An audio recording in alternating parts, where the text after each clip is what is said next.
go. Super. Today is Cinco de Mayo, and we are going to study today Nigeria. Okay, so we're going to start with the Constitution and type of government. What kind of government does Nigeria have? All right, so it has a republic, a presidential system,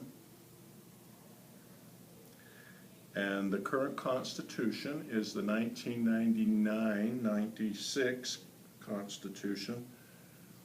Depends on when you start counting. This is the fourth republic of Nigeria. It's a constitution that's easily amended, so there are a lot of amendments to this constitution. And as we said in change, they have had 3 elections in a row where they've had a change of government. So they're looking good as far as that goes. Legitimacy. In legitimacy, it is low in Nigeria. A big concern always in this area is the national question. What's the national question when we say? Whether or not Nigeria should go back. Right, excellent. So whether or not the country's going to stay all in one piece or fall apart. So that is a legitimacy issue. Another issue is corruption.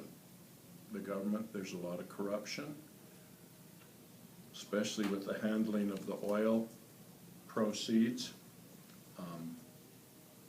That's a big legitimacy issue.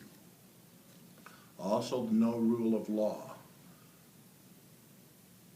And the level of rule of law causes legitimacy issues. So, all of those are issues. What gives it some legitimacy? What are elements that add to legitimacy? The Constitution? Okay, the Constitution, yes. The Constitution is still in place. We do have elections. All of those things go into part. We're having our review here, and we're doing it on tape here. Oh, really? That's exciting. So we put it on the internet so that people who have track and other things, they can review. That's awesome. Here. So we're going global. So you go to Bingham Poli-Sci, and you can see all of the reviews now. So Well, that we is just one wanted new to say addition. hi before the end of your year and you disappear. Well, Your retirement Thank was the biggest shock of everybody's. well, it was. I didn't plan on retiring at the beginning of the year, but by the end of the year, it was time. So we've heard. So anyway, it's been a big decision, but I feel great. And you got to go to Hawaii. That's a great way to end it off. Go out on the top of my game. So So great. trip to Hawaii, we do well in academic decathlon. Things are looking great. I'll have great memories of my last year. So that's the good part. You're wonderful, Mr. Crump. Well, thank you. Yes. Well, It's going to be a big change. I don't know exactly what I'm going to be doing, but Probably writing textbooks from memory. I'll probably do some writing, but not of textbooks. Okay, just let me know when you publish, so buy a copy. Yes, it will be. It Okay. will be published by somebody for some reason, whatever. But we'll see. You know, doing everything for the last time is a big change. So we'll see what happens. Well, thanks for coming by. You're welcome. It's good to see you. Yeah, it's good to see You'll you. have to come by when we can talk. Okay. Yeah, We shall. I figured we should. Super. Okay. Well, Good to good luck on see your ya. test, guys. You'll be great. Thank you. Just It's listen to him. fantastic. Because You're it the helps. best. See ya. other things that add to the legitimacy is the military. The military is one of the things that pulls the country together. And it can also be divisive too. And oil wealth helps lend to legitimacy, economic prosperity. The problem with it is that it has a hard time getting to the regular people. They don't distribute the wealth very well. And as you know, there have been presidents who have taken the wealth and put it in Swiss banks and other things, and this decreases legitimacy again. All right, let's go to historic past. We have three periods. We have the pre-colonial period. This is before 1860. This is the time when we have ethnic divisions. This is the time when the Muslims come and conquer the northern part of Nigeria and bring the Islamic religion. Then we have the colonial period. This was from 1860 to 1960. We have Mr. Lugard, Frederick Lugard. He's the British colonizer. We have Christianity brought to Nigeria during this time. And we have Herbert Macaulay. You need to know him. He's the father of independence. He's the one that led the independence for Nigeria. He's the Gandhi of Nigeria. Can you spell that, please? M-A-C-A-U-L-A-Y.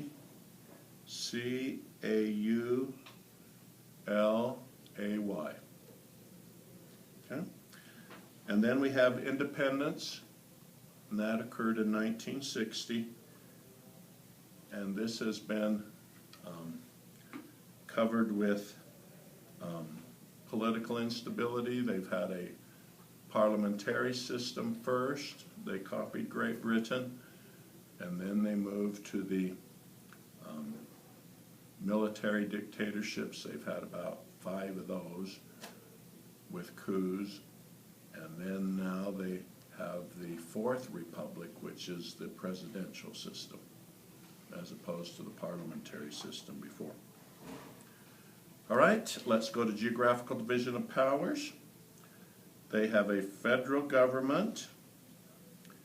They have 36 states plus the federal district, which includes the capital of Abuja. And this has been the big issue of trying to keep legitimacy, keep the country together. They've usually divided and made more states to try to make the cleavages cross-cutting instead of having them coincide, which are the most dangerous kind. So federalism is a huge issue. Okay, political culture. Some of the ideas that are there are prebendalism. This is the patron-client system that says that when you're in power, you get to use the wealth of the government for your own benefit.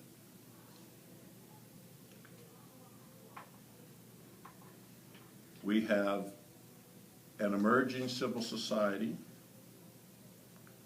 and so there is some civil society in Britain, in Nigeria, and we'll talk about that in just a bit.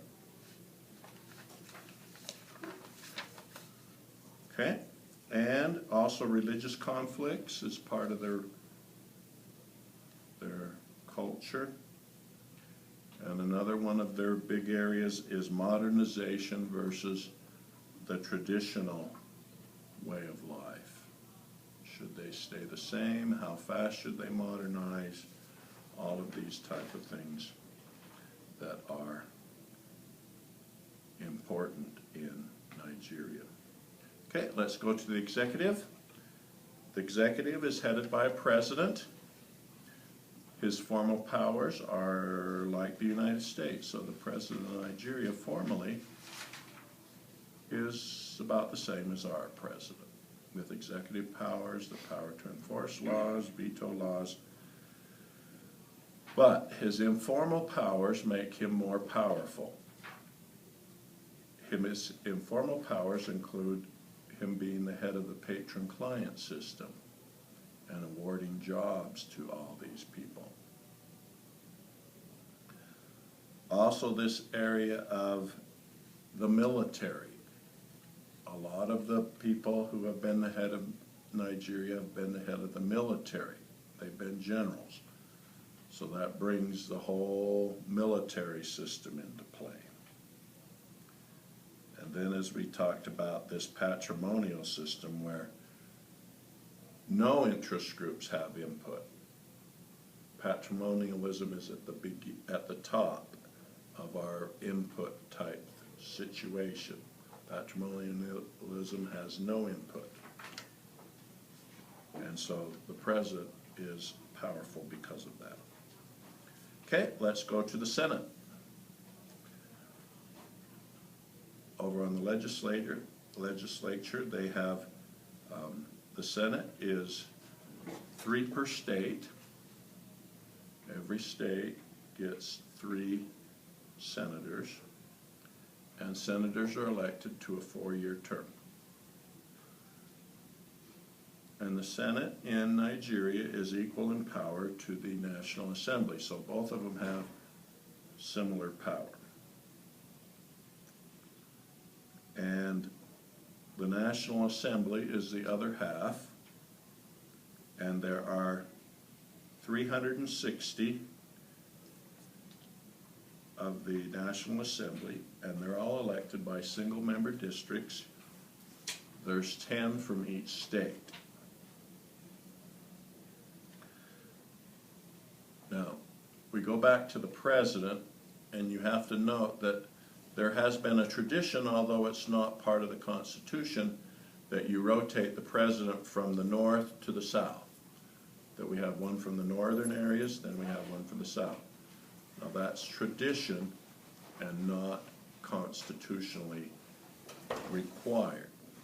But to be president, you have to get at least 25% of 2/3 of the states to be elected. So to be elected president, you must have at least that minimum threshold to do that. And they do that to try to prevent people of minorities becoming the president. Okay, let's go over to the judicial branch. They follow the U.S. model where we have different levels, where we go from the state level to the appeals courts to the national level. And in theory, they have judicial review, so the courts review the law. And in principle, however, the military has taken over, and the military has ravaged their law. So the military has done what they wanted to do, what it has wanted to do, more than what the people have wanted to do. They do have code law, like the United States, following the U.S. model. Okay, let's go to bureaucracy. In theory, they follow the British model. The British model of a very efficient, organized, non-political bureaucracy. But, however, the patron-client system has overwhelmed their bureaucracy. So most of the bureaucracy today is not what the model should be, but it has been overwhelmed by this patron-client system and the fact that people are not trained And so this has made the bureaucracy very, very inefficient and corrupt. And one of the big inefficient things are the parastatals. The government has had to form many parastatals, and these parastatals are the government controlling most of the big processes, whether it be electricity, whether it be the oil companies, whatever. In the oil area, they have been a rentier state, which they've depended on the oil. They've also let foreign companies come in and control part of their oil production. All right, let's go to parties. You have the People's Democratic Party, which is one of the big ones. This is Muslim with a little Christian. This is the party in power.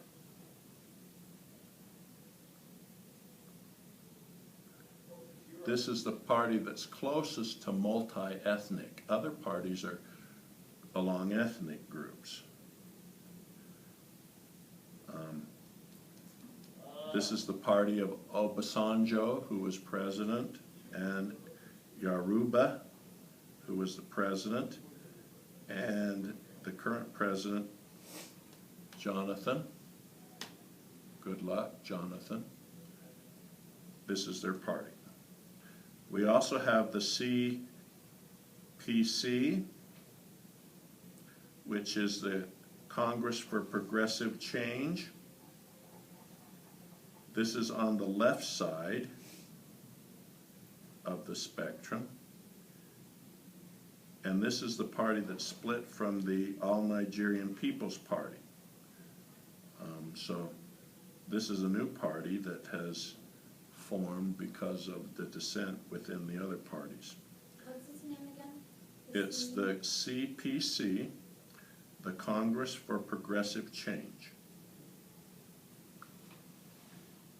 And the last party is the ANPP, the All-Nigerian People's Party. This is a more conservative party, and this party is found in the north.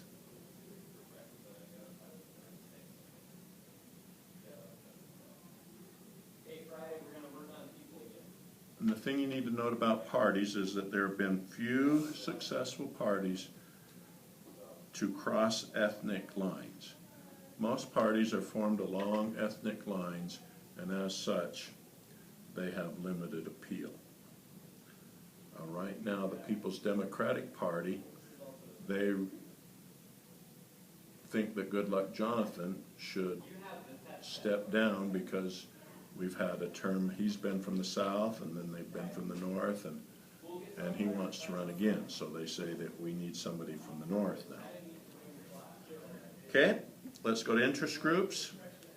In interest groups, they've been operating on the top two tiers of interest group input, and that's corporatism and patrimonialism. And so very little input, especially under the military rule, has been given into the functioning of Nigeria. Now, most of the interest groups are patron-client groups. You know somebody and you get something because you know them. But there are some other interest groups, like there are ethnic associations for different ethnic groups.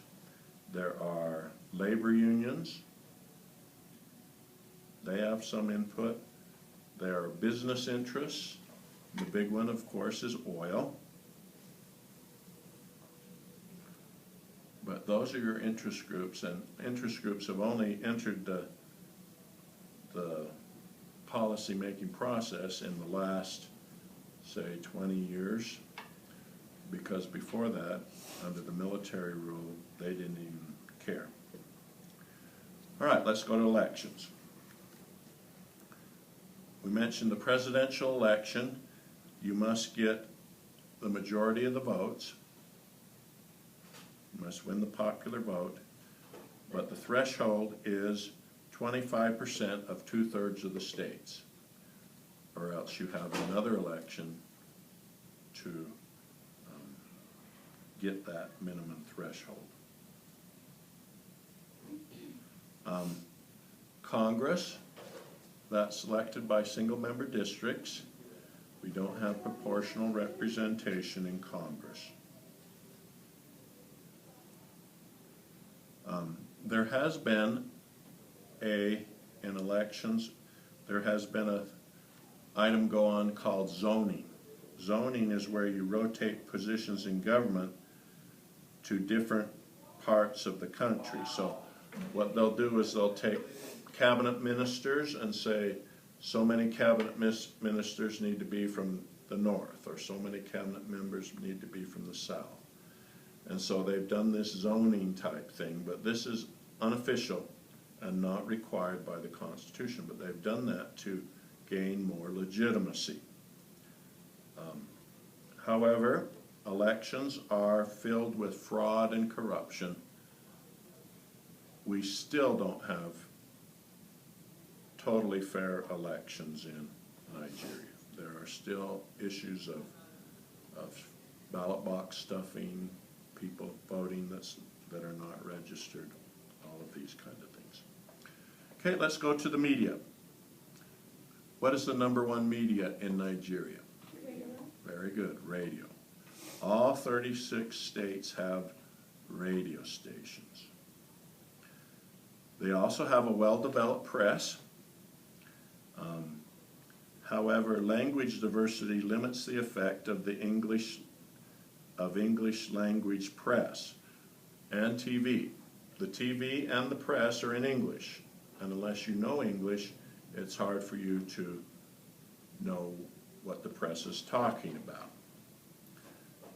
So, the press does educate the urban elite. Most of the people who are in the cities and are the elite or the top, they speak English and they understand the press. Another thing in the media is cell phones. And this is a potentially powerful political force, because in Nigeria, when they had the Miss World contest, they were against that, and they had probably one of the first political protests organized on cell phones with texting, people texting to each other. And they organized this protest, and the Miss World pageant was moved. And so cell phones have a potential in Nigeria. So we'll see what happens. Okay, let's go to social cleavages. #1 social cleavage is ethnicity. We've got our major 3 ethnic groups. We've got your Igbo.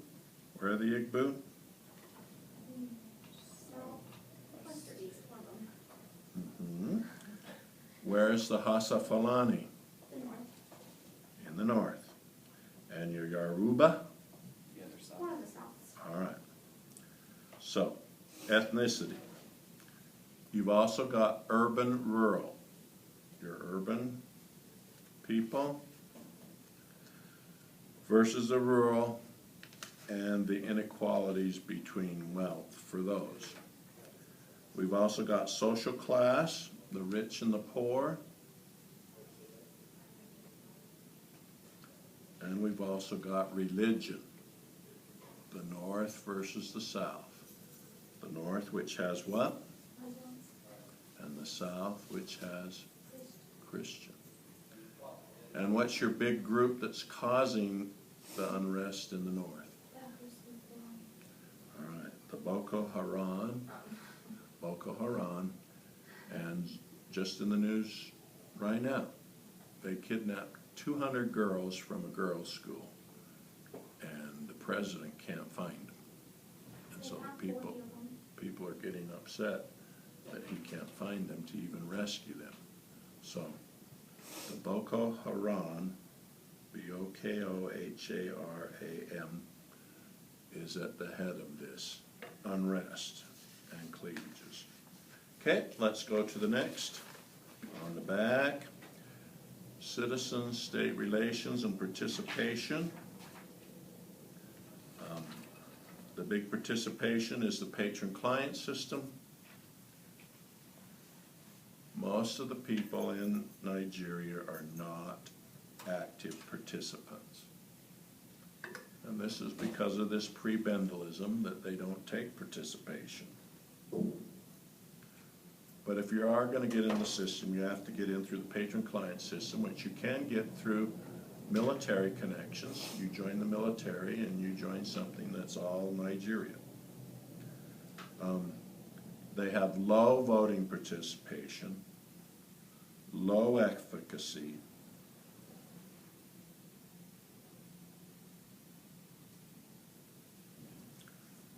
and in the last election about 2/3 of the people voted, but fraud and other things made it so that there is low efficacy. People say, well, my vote doesn't count. And only 60% of Nigerians are even literate. So there's 40% of the people that can't even read or write. Okay, let's go to civil society. Civil society is widespread. They do have civil society, and it's allowed. And most of your groups that you can join and participate in are ethnic groups and religious groups.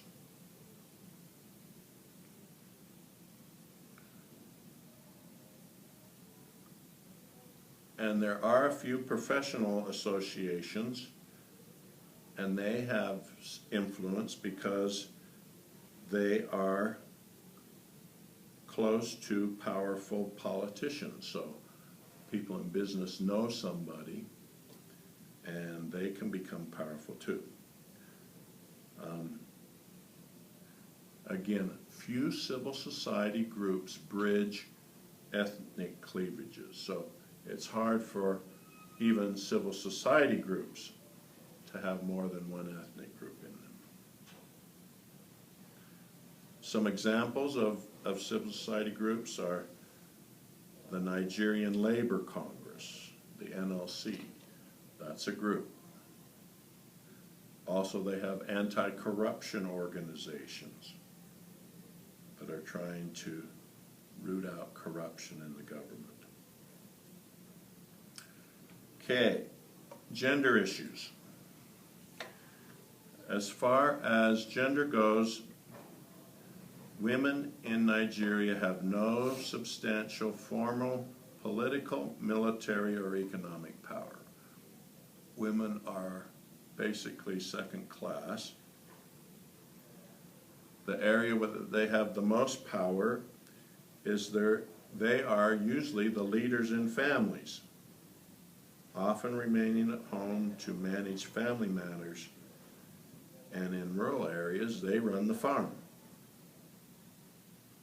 So they are important in Nigeria because Nigeria is still mostly rural and mostly agricultural. And this is where the women have the most power. But in the national political, economic, or military forum, women don't have much power at all. Okay, let's go to political elite. Most of the political elite come to the head of the country through the military. Most of the leaders have been military leaders. Or through the patron-client system, come to the top through that.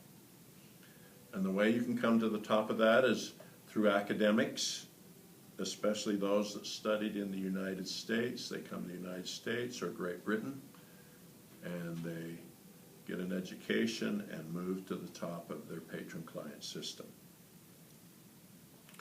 Okay, political change. Since 1960, they first had a parliamentary system. They've had 7 coups Remember, coups are kicking out the people, not the Constitution. They've had presidential system,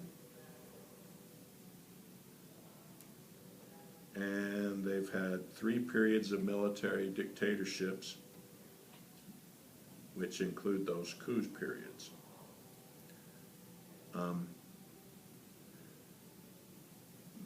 They're currently on the presidential system in the Fourth Republic, and they've had democratic elections, although illiberal, since then. The INEC,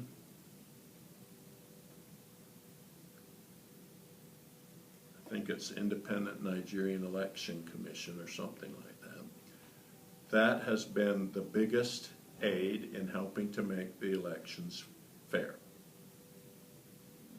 So the INEC has made a difference in making sure that elections are not filled with fraud. Okay, let's go to economic change. Economic change, we start after independence with dependency. Of course, they're dependent on Great Britain until 1960. Then we move to the period of import substitution, and that's where they try to build their own economy with all of the different things that they have. And they're moving towards some sort of structural adjustment. Who is making sure that there is structural adjustment? All right, your international organizations like the World Bank, wanting to make sure that it gets its loans paid back. Very good. As far as economic change, they are in a pre-industrial state in most of the country. That's the agricultural producing, with your rural social structure. And then with their structural adjustment, or their import substitution programs, they move to the next one, which is industrializing, which has caused some people to move to the cities where they are making more and more things by machine in factories. They are very oil dependent, but oil is still in private organizations. And as I said, the World Bank is helping them move to a structural adjustment economy. Okay, let's move to globalization.